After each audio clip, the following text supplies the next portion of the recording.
పిల్లలు తల్లిదండ్రులకే కాదు సమాజానికి కూడా ఆస్తులు. నిరసనల్లో చిన్న పిల్లలు రాకుండా చూడాల్సిన బాధ్యత తల్లిదండ్రులది. కేరళ హైకోర్టు పేర్కొనడం జరిగినది. నిరసనలు, ధర్నాలు మొదలైన వాటిలో చిన్న పిల్లలు ఉండకూడదని కేరళ హైకోర్టు తల్లిదండ్రులకు సూచించింది. ఎందుకంటే వారు తల్లిదండ్రులకే కాదు సమాజానికి కూడా ఆస్తులు. తల్లిదండ్రులు ఉద్దేశపూర్వకంగా ఇలాంటి పనులు చేసినట్లు తేలితే చట్టాన్ని అమలు చేసే సంస్థలు కఠిన చర్యలు తీసుకోవాలని కోర్టు పేర్కొంది. జస్టిస్ పివి కున్హికృష్ణన్తో కూడిన ధర్మాసనం వ్యాఖ్యానిస్తూ, ప్రస్తుతం చిన్న పిల్లలను నిరసనలు, ధర్నాలు, సత్యాగ్రహం మొదలైన వాటికి తీసుకెళ్లడం ఒక ట్రెండ్గా మారింది. నిరసన, ధర్నా లేదా సత్యాగ్రహానికి కారణం పిల్లలకు తెలియదు.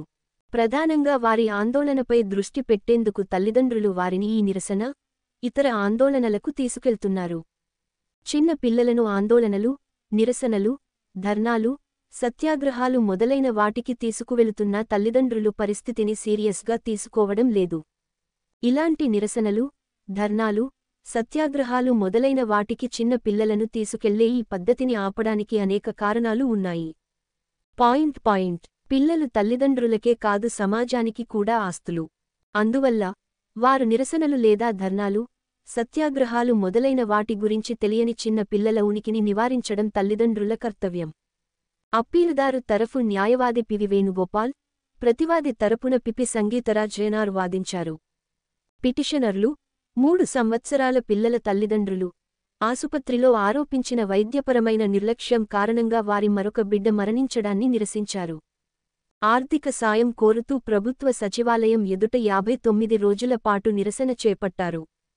దంపతులు తమ బిడ్డతో సూర్యుని కింద కూర్చొని ఉండడాన్ని పోలీసులు గమనించారు మరియు వారిని ఆపడానికి ప్రయత్నించి విఫలమైన తర్వాత, జువెనైల్ జస్టిస్ యాక్ట్, 2000లోని సెక్షన్ 23 కింద బిడ్డను అపాయం కలిగించారని ఆరోపిస్తూ కేసు నమోదు చేశారు.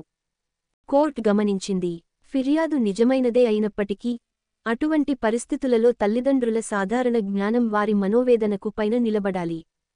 పిల్లలను వారి లేత వయస్సులోనే నిరసన, సత్యాగ్రహం, ధర్నా మొదలైన వాటికి తీసుకెళ్లినట్లు చట్టాన్ని అమలు చేసే అధికారం గుర్తిస్తే మరియు వారి నిరసన వైపు దృష్టిని ఆకర్షించాలనే ఉద్దేశ్యం ఉంటే, చట్టానికి అనుగుణంగా ముందుకు సాగడానికి వారికి పూర్తి హక్కు ఉంటుంది.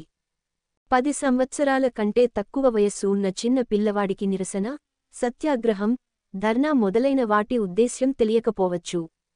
వారు వారి చిన్నతనంలో వారి స్నేహితులతో ఆడుకోనివ్వండి లేదా పాఠశాలకు వెళ్లనివ్వండి లేదా వారి కోరికల ప్రకారం పాడండి మరియు నృత్యం చేయండి.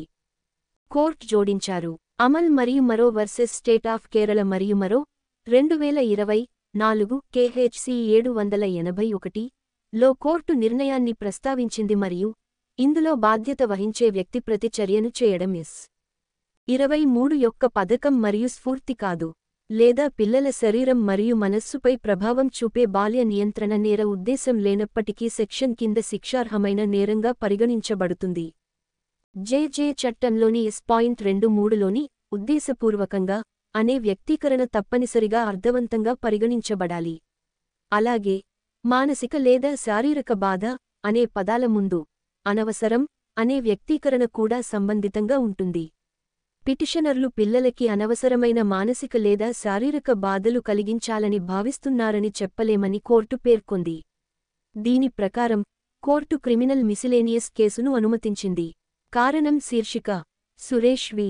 స్టేట్ ఆఫ్ కేరళ, తటస్థ సైటేషన్ 2024 కా 71322